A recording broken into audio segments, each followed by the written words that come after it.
तो किसी में भी डाउट हो, फोन करो, व्हाट्सएप करो, क्लैरिफाई करो। इतना तो तुमको अब तक समझ में आ गया होगा। अब तुम खुद नहीं चल के पूछते तो अब मेरे पास उतना टाइम नहीं है कि मैं हर एक को कॉल कर करके पूछता रहूं कि भैया आपको डाउट है, क्या है, नहीं है। ठीक है, मैं जितने अपने तरफ से एफर्ट्स डाल सकता हूँ मैं डाल रहा हूँ, बाकी फिर आपको अपने साइड से पूछना पड़ेगा। इतना करो, फिर देखता हूँ अगला क्वेश्चन कौन सा करूँगा। मैं इजी टू हार्ड जा रहा हूँ। ठीक है, क्वेश्चन की नंबरिंग मेरे को वैसे करनी चाहिए थी, लेकिन जैसे जैसे क्वेश्चन दिखते गए मैं वैसा वैसा डालता चला गया। इजी टू हार्ड जा रहा हूँ। जैसे से एंड होगा, जैसे तुम देख सकते हो धीरे धीरे लेवल बढ़ रहा है, धीरे धीरे नए नए तरह की चीजें आ रही है। जैसे ये डिटेल में हम लोग बिल ऑफ एक्सचेंज वाले चैप्टर में पढ़ेंगे। डिसऑनर में तुम्हें ऑलरेडी पढ़ा चुका हूं कि डिसऑनर होता क्या है। तो इतना करो, फिर अगला क्वेश्चन करेंगे।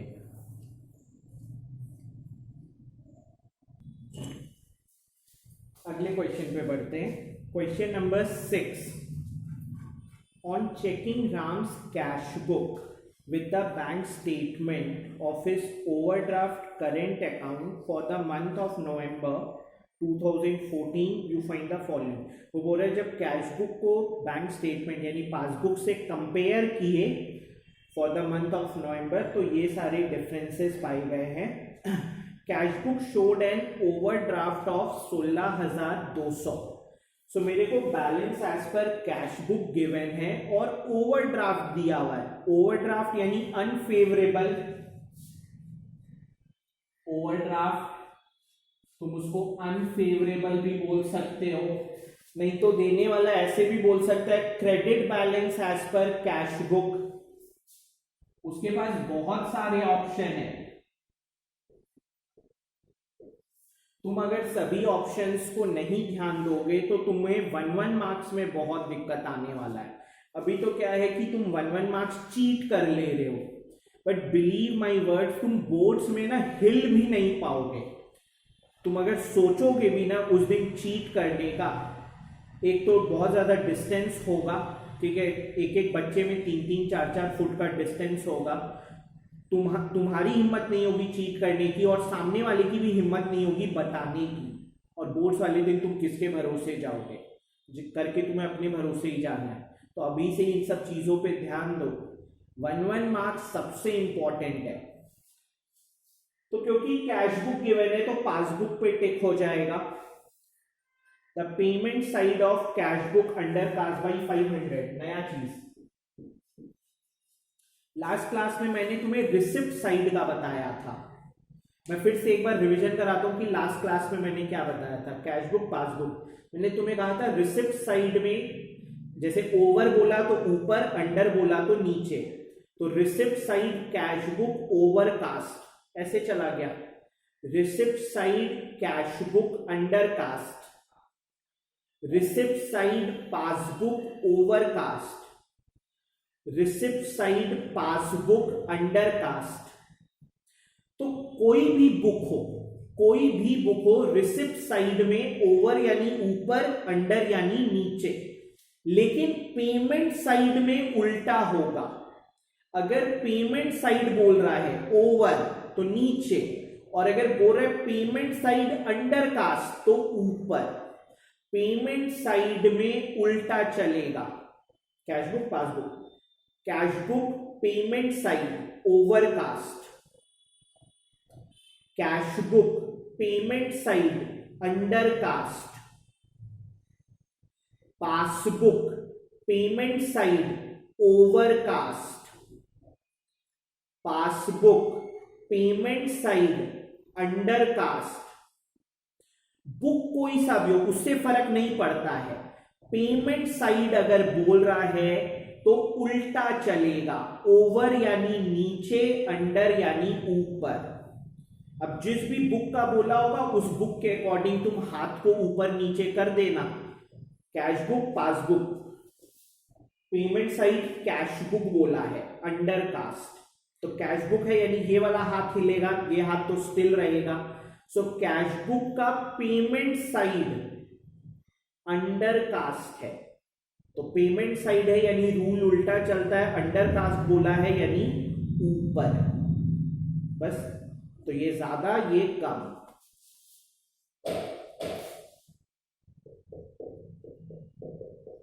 और अमाउंट है 200, क्योंकि पासबुक पे टिक है तो माइनस साइड जाके मैं क्या लिख दूंगा 200। ठीक है, बहुत सारी चीजें हैं जिसमें ट्रिक सिखाई जाती है, तो वही ट्रिक मैं तुम्हें समझा रहा हूं। पेमेंट साइड, रिसिप्ट साइड बोलता है कोई भी book, same rule, receipt side overcast, receipt side undercast नीचे। हाँ, अब जो बुक बोलेगा उसका हाथ चेंज करना। Cash book receipt side overcast, passbook receipt side overcast, cash book receipt side undercast, passbook receipt side undercast. लेकिन payment side में उल्टा, cash book payment side overcast, cash book payment side undercast, passbook payment side undercast. अच्छे सुना मैं क्या बोल रहा हूं, passbook payment side overcast. फिर बहुत बार बच्चे पूछते सर ऐसा क्यों, तो बहुत सिंपल सी बात है। मान लो ये ओरिजिन है, रिसिप्ट साइड यानी पॉजिटिव साइड, रिसिप्ट यानी पॉजिटिव एंड पेमेंट यानी नेगेटिव। तो बचपन से हमने पढ़ा है कि पेमेंट साइड में जैसे जैसे बढ़ते जाते हैं तो आंसर बढ़ता है, और घटते जाते हैं तो आंसर घटता है। अगर पॉजिटिव साइड में पॉजिटिव वैल्यू बढ़ रहा है तो आंसर बढ़ रहा है, और अगर पॉजिटिव वैल्यू कम हो रहा है आंसर घट रहा है। तो पॉजिटिव साइड में सीधा चलता है, लेकिन नेगेटिव साइड में तो उल्टा चलता है। पेमेंट साइड में तुम आगे की ओर जा रहे हो तो आंसर घट रहा है, और पीछे की ओर आ रहे हो इसका मतलब आंसर बढ़ रहा है। +4 +10 +50 तो आंसर बढ़ रहा है। +50 +30 +1 आंसर घट रहा है। तो पॉजिटिव साइड में वैल्यू बढ़ता है तो आंसर बढ़ता है, घटता है तो वैल्यू घटता है। लेकिन नेगेटिव साइड में उल्टा होता है, -2 is greater than -10, -10 is greater than -100। ये सब बचपन में पढ़ाया जाता है, उसी को हम लोग अकाउंट्स में बस लगा रहे हैं। रिसिप्ट साइड में क्या हो रहा है, रिसिप्ट इज पॉजिटिव साइड, तो पॉजिटिव साइड में वैल्यू बढ़ना आंसर बढ़ना, वैल्यू घटना आंसर घटना, इसलिए रिसिप्ट साइड में ओवर ऊपर अंडर नीचे। लेकिन नेगेटिव में क्या होता है, उल्टा होता है। नेगेटिव में वैल्यूज अगर बढ़ती हैं तो आंसर घट रहा है, और अगर वैल्यूज कम हो रही है तो आंसर बढ़ रहा है। तो इसलिए पेमेंट साइड में ओवर यानी नीचे, अंडर यानी ऊपर। अब तुम इसी वीडियो को बार बार प्ले करो, कॉल करो, व्हाट्सएप करो, जैसे करना है करो, लेकिन चीज मैंने समझा दी। तो मैं फिर से इस क्वेश्चन के अकॉर्डिंग बता रहा हूं। कैश बुक है, यानी ये वाला हाथ हिलेगा, ये हाथ तो स्टिल रहने वाला है। कैश बुक का पेमेंट साइड अंडर कास्ट है, तो हाथ ऐसे मूव कर गया। अब देख लो, इधर ज्यादा है इधर कम है।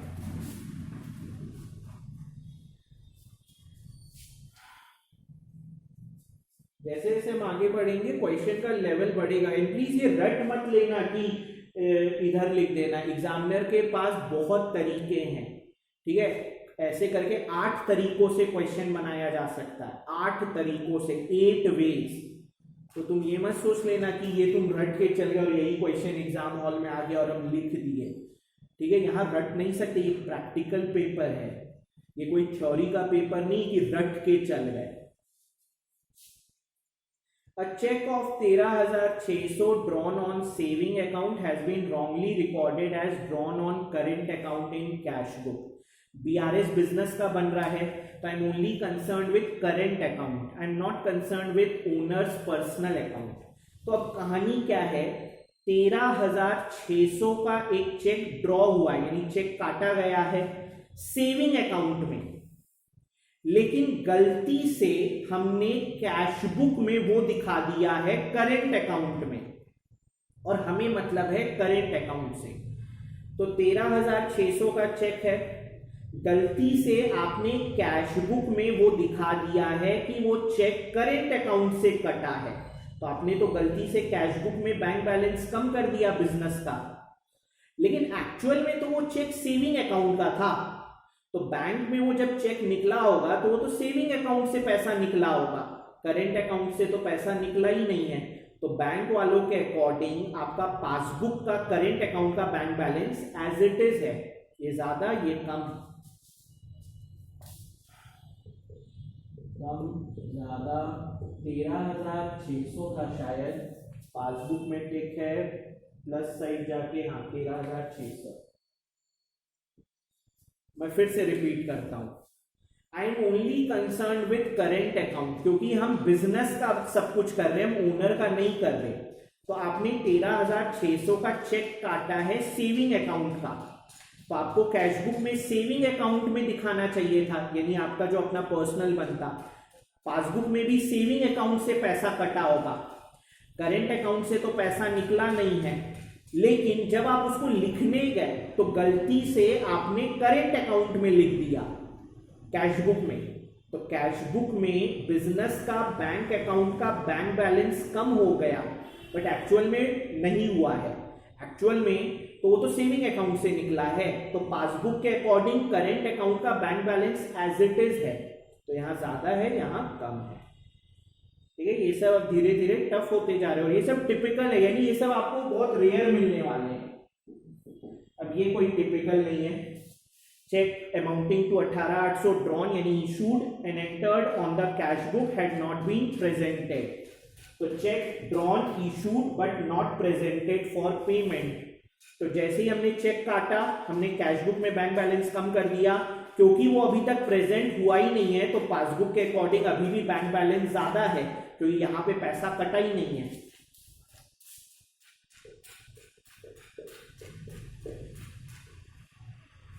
क्योंकि पासबुक में टिक है तो प्लस साइड जाके हम लोग क्या लिख देंगे 18,800।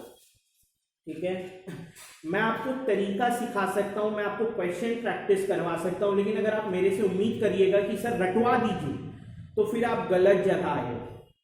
ठीक है, मैं वो इंसान नहीं हूं जो आपको रटवा दूंगा। आप मेरे को बोलो सर और क्वेश्चन प्रैक्टिस करवाइए और होमवर्क दीजिए, वो मेरे को मंजूर है, लेकिन मैं रटवा नहीं सकता, मैं आपको चीज समझा सकता हूं। ठीक है, बहुत बच्चों की आदत होती है कि उनको रटना बहुत पसंद है, उनको समझना पसंद नहीं है, क्योंकि वो प्रैक्टिस नहीं करना चाहते, तो फिर आप गलत जगह आए। सो चेक्स ये हो गया, cheque amounting to 7,500 send to bank for collection दो entered in cash book has not been credited by bank. ये भी एक टिपिकल है, बहुत रेयर मिलेगा। 7,500 का चेक हमने बैंक को भेज दिया कलेक्शन के लिए। इसका मतलब होता है कि वो जो चेक था मेरे को मिला, मेरे को पैसा लेना था, लेकिन हम किसी कारणवश शहर में नहीं है या हम नहीं जा सकते, बैंक हमको सुविधा देता है कि आप हमको चेक दे दीजिए, हम आपके बिहाफ में कलेक्ट करके आपके अकाउंट में पैसा ट्रांसफर कर देंगे। ये कहानी है। तो 7,500 का चेक था, हमने बैंक को भिजवा दिया वो चेक कि भैया ये लीजिए चेक, आप इस चेक के बदले पैसा कलेक्ट करके ले आइएगा। तो हमने बैंक को चेक दे दिया, हम तो ये अब सोच रहे हैं कि बैंक पैसा कलेक्ट करके लाएगा और मेरे बैंक अकाउंट में पैसा ट्रांसफर कर देगा। तो हम तो अपना बैंक बैलेंस बढ़ा चुके हैं, लेकिन अभी तक बैंक वो चेक ले जाके पार्टी से पैसा लाके मेरे अकाउंट में अभी तक क्रेडिट नहीं किया है। तुम अच्छे से देखो वहां पे क्या लिखा हुआ है, 7,500 का cheque sent for collection but not yet credited by bank. तो कहानी क्या है, हमने बैंक को 7,500 का चेक दे दिया कि भैया आप जाके, भैया यानी बैंक वाले भैया, आप जाके पैसा ले आइएगा और मेरे अकाउंट में ट्रांसफर कर दीजिएगा। तो हम तो जैसे ही चेक दिया, हम सोचे काम मेरा हो जाएगा, मेरे बैंक अकाउंट में पैसा आ जाएगा, लेकिन बैंक वाला अभी तक जाके पैसा लाया नहीं, या ले आया होगा देन ऑल्सो अभी तक मेरे अकाउंट में पैसा ट्रांसफर नहीं हुआ है। तो कैश बुक में तो हम बैंक बैलेंस बढ़ा चुके हैं, लेकिन अभी तक मेरे अकाउंट में पैसा ट्रांसफर नहीं हुआ है, तो पासबुक के अकॉर्डिंग मेरा बैंक बैलेंस अभी भी एज इट इज है, यानी कम दिख रहा है, यहां ज्यादा यहां कम।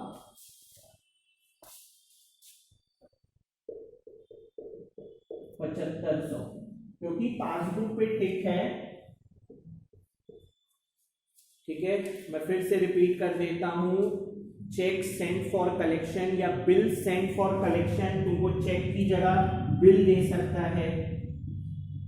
तो इसका मतलब है तुमने बैंक को चेक या बिल दिया है और बैंक को बोला है कि आप कलेक्ट करके मेरे अकाउंट में पैसा ट्रांसफर कर दीजिएगा। तो हमने कैश बुक में तो ये बात एंटर कर दी, तो हमने तो कैश बुक में बैंक बैलेंस 7500 से बढ़ा दिया, लेकिन अभी तक बैंक वालों ने वो क्रेडिट नहीं किया है, यानी अभी भी उन्होंने मेरे अकाउंट में पैसे ट्रांसफर नहीं किए। बाकी दो तो हम बहुत बार कर चुके हैं। बैंक चार्जेस ऑफ 150 एज पर bank statement has not been taken in cash book. 150 का बैंक चार्जेस है, तो बैंक वाला तो पासबुक में मेरा बैंक बैलेंस घटा देगा, हमें ये बात पता नहीं है, तो कैश बुक में मेरा bank balance as it is है, यानी ज्यादा है। यहाँ बैंक बैलेंस ज्यादा, यहाँ बैंक बैलेंस कम।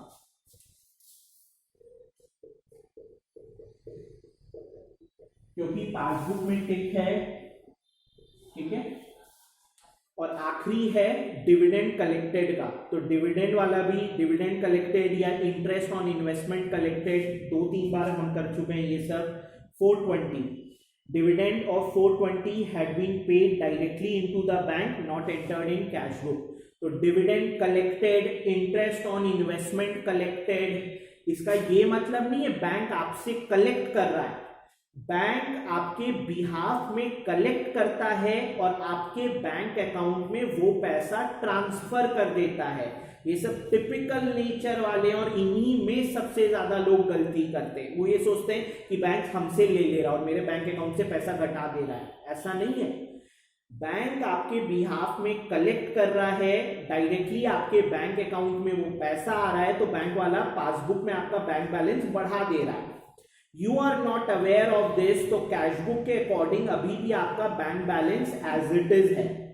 तो पासबुक आपका बैंक बैलेंस ज्यादा दिखा रहा है क्योंकि यहाँ पे 420 का डिविडेंड कलेक्ट हो चुका है। कैश बुक में आपका बैंक बैलेंस कम दिख रहा है क्योंकि you are not aware of this thing.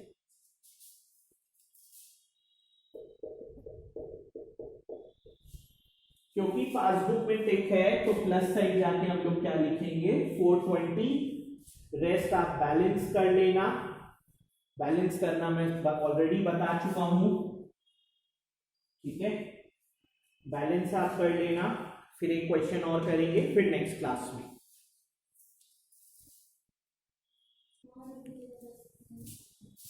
या फिर आज इतना ही करते हैं, फिर बाकी क्वेश्चंस अपने नेक्स्ट क्लास में करेंगे। टोटल 8 क्वेश्चन अपने कर चुके हैं, 9 क्वेश्चन बाकी है। 3-3 क्वेश्चन भी करेंगे तो 3 दिन में आराम से हो जाएगा। चैप्टर इजी नहीं है लेकिन हार्ड भी नहीं है, ठीक है। थोड़ा सा एफर्ट्स डालोगे इजीली समझ में आने लगेगा। लेकिन चैप्टर है बहुत इंपॉर्टेंट, तुम्हारे फाइनल टर्म में भी 8 से 10 मार्क्स का आएगा। जिनके फर्स्ट टर्म में नहीं आया उनका तो श्योरिटी 10 मार्क्स का आएगा, जिनके फर्स्ट टर्म में आ चुका है 6 से 10 मार्क्स। 12th में इस चैप्टर का कोई काम नहीं है, ये मैं बार बार रिपीट कर दे रहा हूं। जो बच्चे बहुत बैकलॉग्स के साथ चल रहे हैं या फिर नहीं पढ़ने का उनका है, तो अगर तुम ये चैप्टर 11th में नहीं भी करोगे तो भी चलेगा। लेकिन अगर आप फ्यूचर में चल के सीए की तैयारी करोगे तो सीए के फाउंडेशन में ये चैप्टर बहुत इंपॉर्टेंट है। 5 to 10 मार्क्स का सिर्फ इस चैप्टर से आता है, ठीक है। तो तुम अपने फ्यूचर के अकॉर्डिंग, अपने फ्यूचर नीड्स के अकॉर्डिंग तुम देख सकते हो कि क्या तुम्हें ये चैप्टर करना है या नहीं करना है, ठीक है। तो आज के लिए फिर इतना करते, बाकी अपने नेक्स्ट क्लास में करेंगे। चलो, हैव अ नाइस डे।